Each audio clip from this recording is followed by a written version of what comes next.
بسم اللہ الرحمن الرحیم۔ شروع کرتا ہوں اللہ کے پاک نام سے جو بہت بڑا مہربان نہایت رحم والا ہے۔ دوستو، بہنوں، بھائیوں، بزرگوں، السلام علیکم ورحمۃ اللہ وبرکاتہ۔ تاریخ اسلام میں ہم سلطان محمود غزنوی سے لے کر مغل اعظم جلال الدین اکبر تک کی اسلامی تاریخ کو بیان کر رہے ہیں۔ آج اس کی 76 نمبر قسط ہے جس میں ہم آپ کو خوش آمدید کرتے ہیں۔ تو دوستو، بہنوں، بھائیوں، مشرق بعید میں انسان پرستی کی سب سے بڑی مثال بدھ مت کے پیروکاروں اور جاپانیوں کے ہاں ملتی ہے۔ بدھ مت کے پیروکاروں نے مہاتما بدھ کو خدائی کا مظہر قرار دیا اور دے رکھا ہے، اور اس کے مجسموں کی پرستش کرتے ہیں، پوجا کرتے ہیں۔ جاپانیوں کے ہاں بادشاہ کی پوجا اب تک رائج ہے۔ وہاں بادشاہ کو دیوی دیوتاؤں کی اولاد قرار دیا جاتا ہے، اور یوں وہاں سب سے پہلے جس بادشاہ کی پوجا شروع ہوئی تھی اس کا نام ایمونٹونیو تھا۔ جاپان میں شاہی محل قومی مذہب کا مرکز بن گیا، اور بادشاہ کو آسمان کا بیٹا قرار دے کر سارے اختیارات اس کے ہاتھ میں دے دیے گئے۔ تاریخ میں اس سے بڑی مثال اور نہیں مل سکتی کہ آج سے 2500-3000 سال پیشتر جاپان میں جس خاندان نے اپنا شجرہ نسب دیوتاؤں سے ملایا تھا، آج تک وہی خاندان وہاں بڑے احترام کے ساتھ حکمرانی کر رہا ہے۔ انسان پرستی سے متعلق اپنے خیالات کا اظہار کرنے کے بعد جب شنکر رکی تب اس کی طرف بڑھی، حیرت اور تعجب سے دیکھتے ہوئے ایبا کہنے لگا، میں تو سمجھتا تھا کہ تم کوئی معمولی سے لڑکی ہو، لیکن تمہارا تو بہت علم ہے۔ تمہاری ایبا کو خاموش ہو جانا پڑا، اس لیے کہ بیچ میں شنکل بول اٹھی، کہنے لگی، امیر، میں تو ایک سادہ سی لڑکی ہوں، میرے پاس کیا علم ہونا ہے؟ یوں جانے ہمارے سارے قبائل ہی جاہلیت کی بنا پر زندگی بسر کر رہے ہیں، ساری پرانی رسومات کو گلے لگائے ہوئے ہیں۔ میں نے جو آپ سے باتیں کہی ہیں، مجھے یہ باتیں نہ کسی نے سکھائیں، نہ میں نے اسے اپنے قبیلے کے کسی شخص سے حاصل کی ہے۔ یہ ہمارے ہاں اکثر و بیشتر مسلمانوں کے ایک عالم سیف الدین آتے رہتے ہیں، وہ سودرا سے تشریف لاتے ہیں، اور یہاں ہمارے قبائل کے اندر وہ اسلام کی تبلیغ کا کام سر انجام دیتے ہیں۔ ان کے ساتھ ان کے کچھ شاگرد بھی ہوتے ہیں۔ جو کچھ میں نے آپ کے سامنے کہا ہے، یہ ساری باتیں مجھے ان ہی سے معلوم ہوئی ہیں، اس لیے کہ وہ اپنے ساتھیوں کے ساتھ آ کر اکثر ہمارے قبائل میں واعظ اور نصیحت کا کام کرتے ہیں۔ وہ ابھی تک ہمارے قبائل میں ان کے ہاتھ پر کسی نے اسلام قبول نہیں کیا، لیکن اس کے باوجود انہوں نے ہمت نہیں آئی، باقاعدگی کے ساتھ ہمارے ساتھیوں کے ساتھ تشریف لاتے ہیں اور لوگوں کو واعظ اور نصیحت کرتے ہوئے اسلام کی دعوت دیتے ہیں۔ یہاں تک کہتے کہتے شنکر کو رک جانا پڑا، اس لیے کہ ایک آدمی کھانے کے برتن اٹھائے خیمے میں داخل ہوا تھا۔ کھانے کے برتن اس نے وہاں رکھ دیے، خود باہر نکل گیا۔ اس موقع پر شنکر کو مخاطب کر کے ایبا کہنے لگا، تمہیں اب سخت بھوک لگی ہوگی، چلو کھانا شروع کریں۔ شنکر نے پھر بڑی حیرت اور تعجب سے ایبا کی طرف دیکھا اور کہنے لگی، کیا میں آپ لوگوں کے برتنوں میں کھا سکتی ہوں؟ ایبا خفگی کا اظہار کرتے ہوئے کہنے لگی، تم پھر بے تعلق کی باتوں پر اتر آئی ہو، دیکھو تمہیں بھوک لگی ہے، کھانا شروع کرو۔ اس پر بے پناہ خوشی کا اظہار کرتے ہوئے شنکر کہنے لگی، میں ایک شرط پر کھانا کھانا شروع کرتی ہوں۔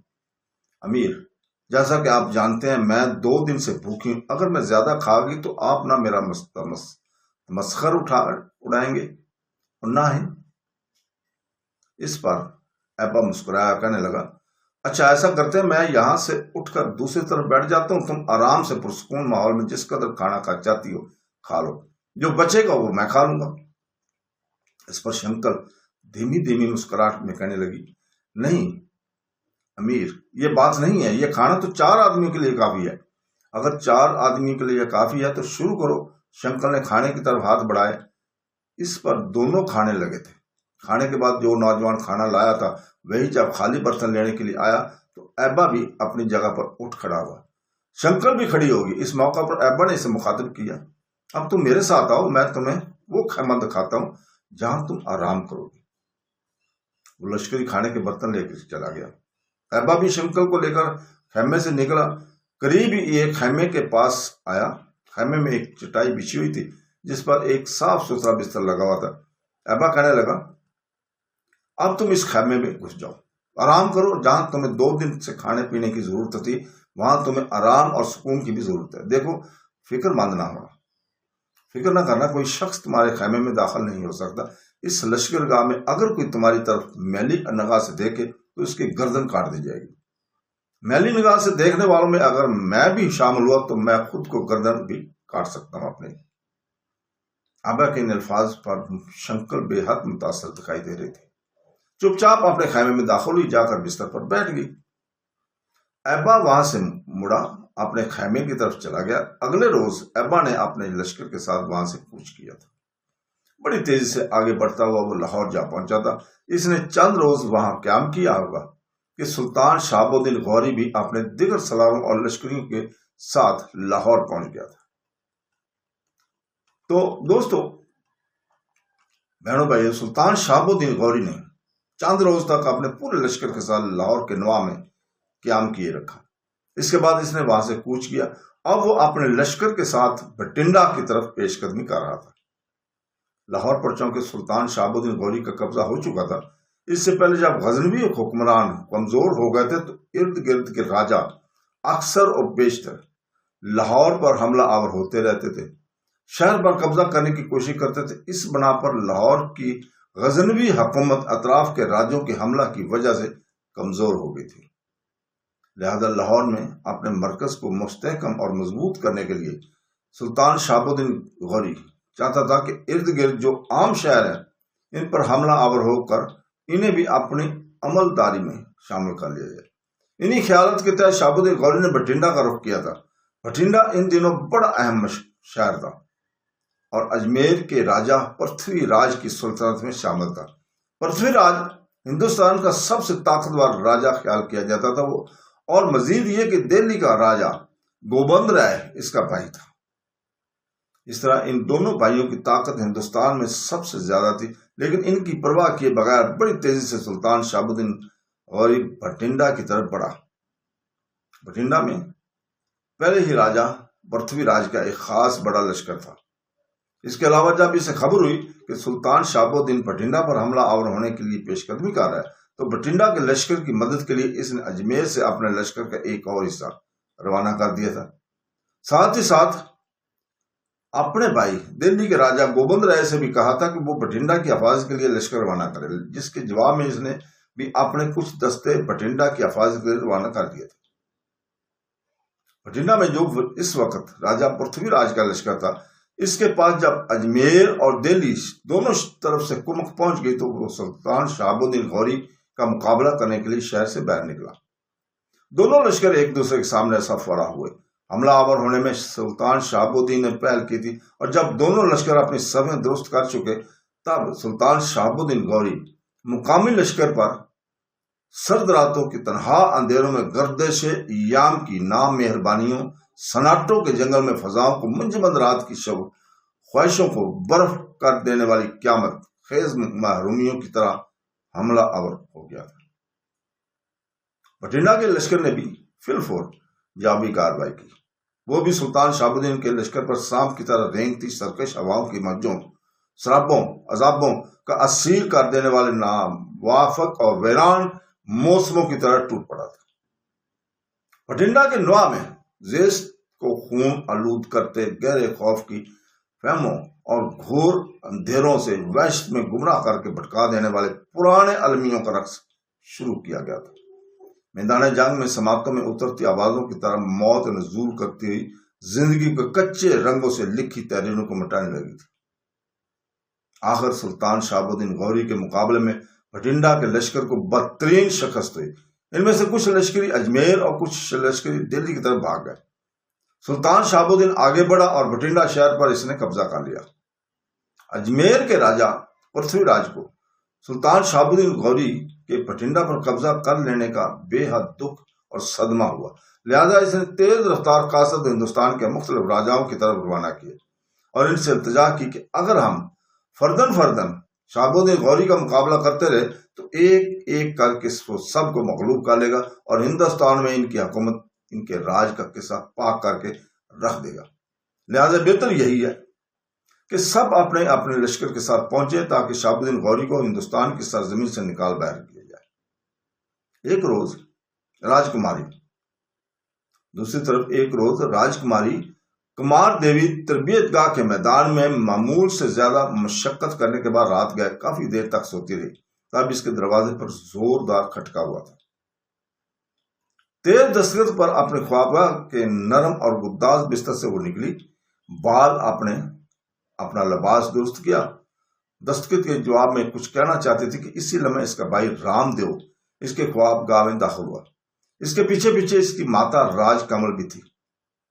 کمار دیوی کو دیکھتے ہی رام دیو کسی قدر تعجب کا اظہار کرتے ہوئے کہنے لگا، میری بہن، تم کبھی دن چڑھے تک سوئی تو نہیں ہو، آج کیا معاملہ ہے؟ اس پر کمار دیوی انگڑائی لے کر اپنے تھکن اتارتے ہوئے کہنے لگی، بھائی گزشتہ دن میں کافی دیر تک طبیعت گاہ میں کام کرتی رہی، اس بنا پر تھکاوٹ ہو گئی تھی جس کی وجہ سے دیر تک سوتی رہی۔ پھر اچانک کمار دیوی چمکی۔ اس نے کہا کہ اس نے دیکھا رام دیو اس وقت جنگی لباس میں تھا۔ حیرت سے اس کی طرف دیکھتے ہوئے پوچھ لیا، بھائی کیا بات ہے، آج یہ لباس تم نے کیوں کر اور کیسے پہن لیا؟ اس پر رام دیو کے لبوں پر ہلکی سی مسکراہٹ نمودار ہوئی۔ کمار دیوی کو مخاطب کر کے کہنے لگا، میری بہن، میں اور پتا جی لشکر لے کر دریائے سرسوتی کا رخ کر رہے ہیں، اس لیے رام دیو کو رک جانا پڑا۔ یہاں پہ راجکماری کمار دیوی اس کی بات کاٹتے ہوئے بول اٹھی تھی، آپ اور پتا جی کہیں جانے کے لیے تیار بھی ہوئے اور مجھے خبر ہی نہیں کی۔ آپ جانتے ہیں کہ میں لشکر میں شامل ہوں گی، یہاں بیکار نہیں پڑی رہوں گی۔ میں جانتا ہوں تم لشکر میں شامل ہونا پسند کرو گی، اس لیے تو میں تمہیں جگانے آیا تھا، لہذا اگر جانا ہے تو فی الفور تیار ہو جاؤ۔ ابھی تم نے کھانا بھی کھانا ہوگا، اتنی دیر تک لشکر بھی تیار ہو جائے گا، پھر یہاں سے کوچ کیا جائے گا۔ رام دیو کے خاموش ہونے پر کمار دیوی نے پھر پوچھ لیا، بھائی یہ تو آپ نے بتایا نہیں، لشکر اتنی دور دریائے سرسوتی کی طرف کیوں جائے گا؟ وہاں کیا حادثہ پیش آ گیا ہے؟ دریائے سرسوتی کا علاقہ تو اجمیر کے راجہ پرتھوی راج کی عملداری میں پڑتا ہے، کیا اس پر کوئی مصیبت نازل ہو گئی ہے؟ جواب میں بڑی سنجیدگی میں رام دیو کہنے لگا، میری بہن تمہارا اندازہ درست ہے، سلطان شہاب الدین غوری راج پرتھوی کے علاقوں پر حملہ آور ہوا ہے اور اس کے ایک شہر بٹھنڈا پر اس نے قبضہ کر لیا۔ اب سلطان شہاب الدین کی طاقت اور قوت کا اندازہ لگاتے ہوئے پرتھوی راج نے یہی محسوس کیا کہ وہ اکیلا اور اس کا بھائی دہلی کا راجہ گوبند رائے تو اس کا مقابلہ نہیں کر سکتے، لہذا اپنی مدد کے لیے انہوں نے ہندوستان کے مختلف راجاؤں کو بلا بھیجا تاکہ ایک متحدہ لشکر کی صورت میں شہاب الدین کا مقابلہ کیا جائے اور اسے ان سرزمین سے مار بھگایا جائے۔ رام دیو کے اس انکشاف پر بے حد خوشی کا اظہار کرتے ہوئے کمار دیوی کہنے لگی، ابا سے انتقام لینے کے لیے میرے پاس خیال میں مجھے اس سے بہتر موقع اور کوئی نہیں ملے گا، شاید حالات خود مجھے ابا پر مسلط کرنے کے لیے موقع میسر کر رہے ہیں۔ کمار دیوی جب رکی تو طنزیہ انداز میں اسے مخاطب کر کے رام دیو کہنے لگا، کیا اب تم ابا کو پہچان پاؤ گی؟ اس وقت وہ لڑکا تھا، اب بھرپور جوانی کو پہنچ چکا ہوگا، قد اس کا پہلے ہی لمبا تھا، اب مزید دراز قد ہو چکا ہوگا۔ رام دیو کے اس الفاظ پر کمار دیوی مسکرائی، کہنے لگی، بھائی ابھی تو وہ جوان ہی ہوا ہوگا، وہ بوڑھا بھی ہو گیا، تب بھی میں اسے پہچان پاؤں گی۔ بھائی تم جانتے ہو اس نے میرے شریر کو چھوا تھا، میرا بازو تھاما تھا، اگر میں اسے شکل سے نہ بھی پہچان سکوں تب بھی میں اس کی شریر کو چھو کر اندازہ کر لوں گی کہ وہ ابا ہے۔ اتنا کہنے کے بعد کمار دیوی رکی، پھر دوبارہ اپنے بھائی کو مخاطب کرتے ہوئے وہ کہہ رہی تھی، بھائی آپ تھوڑی دیر انتظار کریں، میں ابھی مختصر سا کھانا کھا کر لباس تبدیل کر کے تیار ہو جاتی ہوں۔ رام دیو نے اس سے اتفاق کیا، پھر وہ اس کی خوابگاہ سے باہر نکل گیا تھا۔ راجکماری کمار دیوی نے اپنی ماں کے ساتھ مل کر جلدی پہلے کھانا کھایا، اس کے بعد جنگی لباس پہنا اور تیار ہو کر استبل کی طرف گئی۔ وہاں رام دیو پہلے ہی اس کا گھوڑا تیار کر رہا تھا اور وہ استبل میں باہر کھڑا اس کا منتظر تھا۔ دونوں بھائی بہن اپنے گھوڑوں پر سوار ہوئے۔ اس موقع پر رام دیو نے کمار دیوی سے کہا، اب ہمیں وقت ضائع نہیں کرنا چاہیے، پتا جی لشکرگاہ میں بڑی بے چینی سے ہمارا انتظار کر رہے تھے، میں انہی کے پاس تمہیں لینے کے لیے آیا تھا اور انہوں نے کہا تھا کہ جو ہی ہم دونوں بہن بھائی وہاں پہنچیں گے لشکر وہاں سے کوچ کر جائے گا۔ اس کے ساتھ ہی دونوں بہن بھائیوں نے اپنے گھوڑے گھوڑوں کو ایڈل گائی، راج محل سے وہ باہر نکلے، مستقر میں گئے۔ ان کے مستقر میں پہنچنے کے ساتھ ہی نہر والا کا راجا بھیم دیو نہر والا سے دریائے سرسوتی کی طرف کوچ کر گیا تھا۔ تو دوستو، دوسری طرف دریائے سرسوتی کے کنارے قلعہ نما عمارت کے کمرے سے اچ کا سابق راج کمار دیو داس وہ نکلا۔ وہ کمرے کے دروازے کے قریب ہی آیا تھا کہ سامنے کی طرف سے اس کا ماموں زاد سنگرام آتا دکھائی دیا۔ آتے ہی سنگرام نے دیوداس کا ہاتھ اپنے ہاتھ میں لیا، پھر بڑی ہمدردی میں اسے مخاطب کر کے کہنے لگا، بھائی میں تمہارے لیے ایک بڑی اچھی خبر لے کر آیا ہوں۔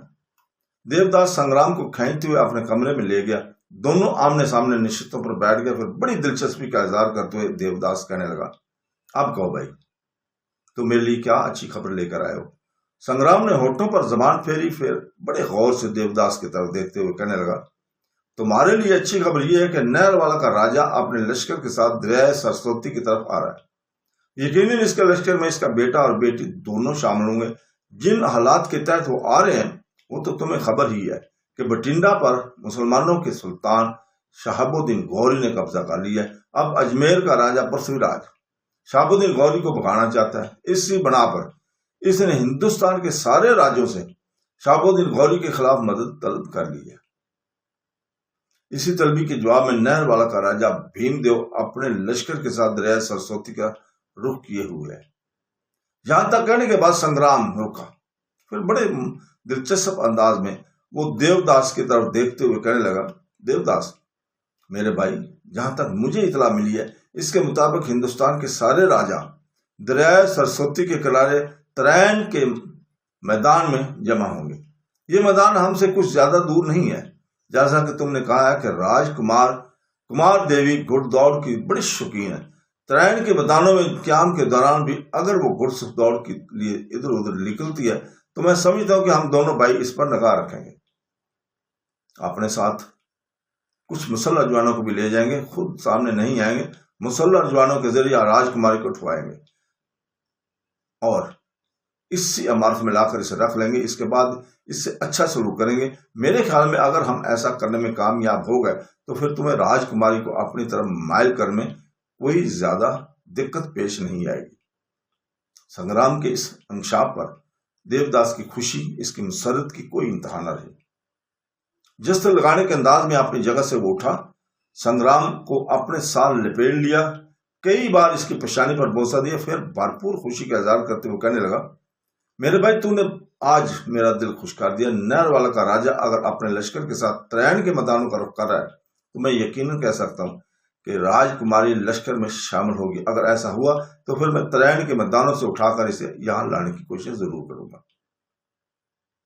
دیوداس کے خاموش ہونے پر سنگرام پھر بول اٹھا،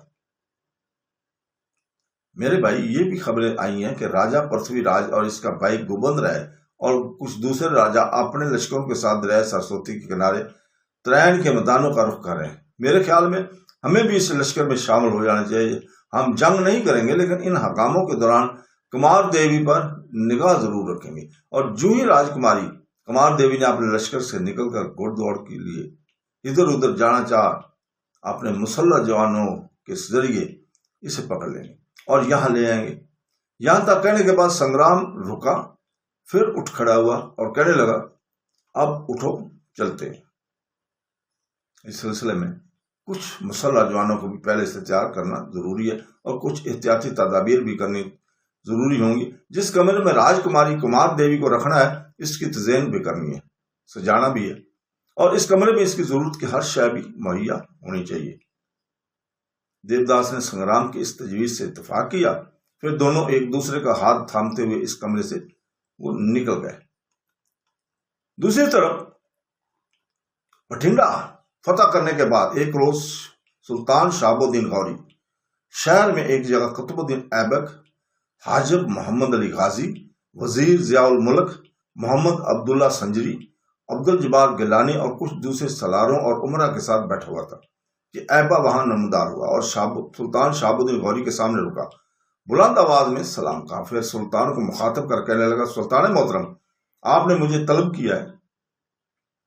سلطان شہاب الدین نے مسکراتے ہوئے گردن اس بات میں ہلائی ہاتھ کے اشارے سے اسے اپنے سامنے ایک خالی جگہ پر بیٹھنے کے لیے کہا۔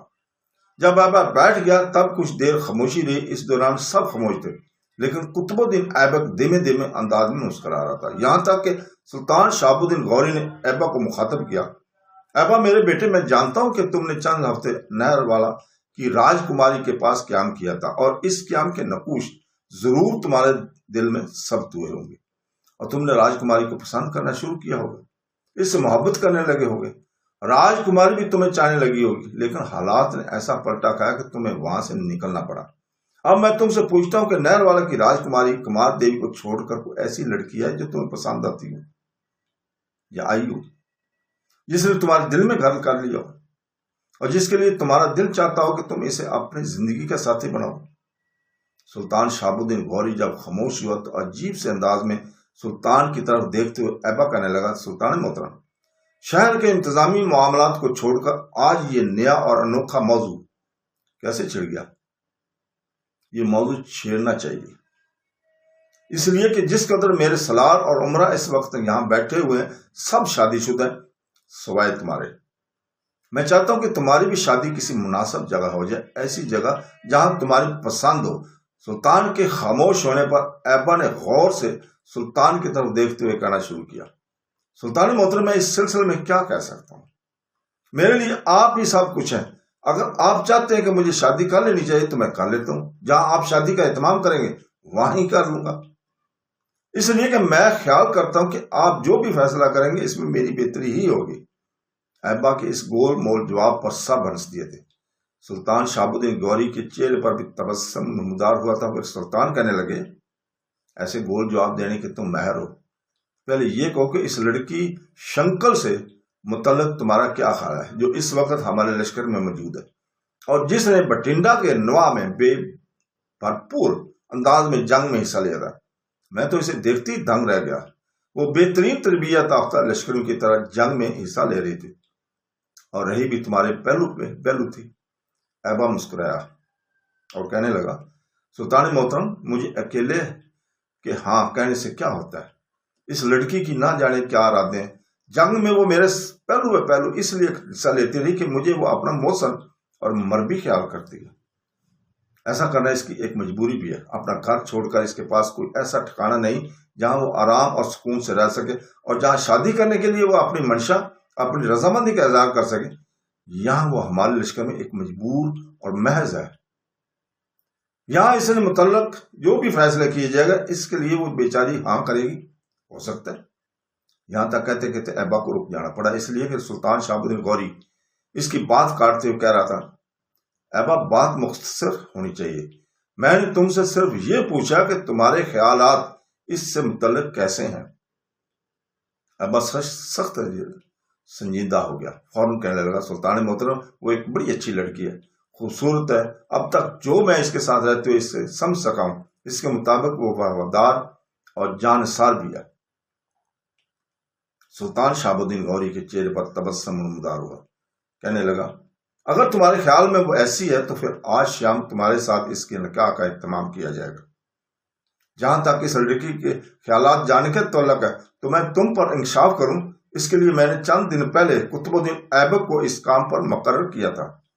قطب الدین ایبک اس کے پاس گیا اور اس سے کہا کہ گو اس کا باپ یہاں نہیں ہے، اس کے لواحقین بھی یہاں نہیں ہے، لہٰذا وہ قطب الدین ایبک ہی کو اپنا باپ سمجھ کر اس کے سامنے اپنی رائے کا اظہار کرے کہ وہ کسے پسند کرتی ہے، جس سے اس کی شادی کا اہتمام کیا جائے۔ ایبا پہلے تو وہ لڑکی بڑی ہچکچائی، جہاں وہ خوبصورت ہے وہاں وہ شرمسار بھی ہے۔ پھر جب قطب الدین ایبک نے اس کا حوصلہ بڑھایا تو اس نے صاف الفاظ میں کہہ دیا کہ وہ تمہیں پسند کرتی ہے اور تم سے شادی کرنے کی خواہش مند بھی ہے۔ اب بولو تم کیا کہتے ہو؟ ایبا کے چہرے پر تبسم نمودار ہوا، کہنے لگا، سلطان محترم، اب آپ مجھ سے کیوں پوچھتے ہیں؟ اگر یہ پسند لڑکی کی ہے تو پھر میں انکار نہیں کروں گا۔ ایبا کا یہ جواب سن کر وہاں بیٹھے سارے سالار اور عمرہ سلطان شہاب الدین غوری سمیت سب خوش ہو گئے تھے۔ اس پر سب سے پہلے سلطان شہاب الدین نے ایبا کو مبارکباد دی، پھر سب سالار اور امیر اٹھ کر ایبا کو مبارک دینے لگے تھے۔ اسی شام شہاب الدین غوری نے ایبا اور شنکل کے نکاح کا اہتمام کر دیا تھا۔ نکاح سے پہلے شنکل اپنی مرضی اور رضامندی سے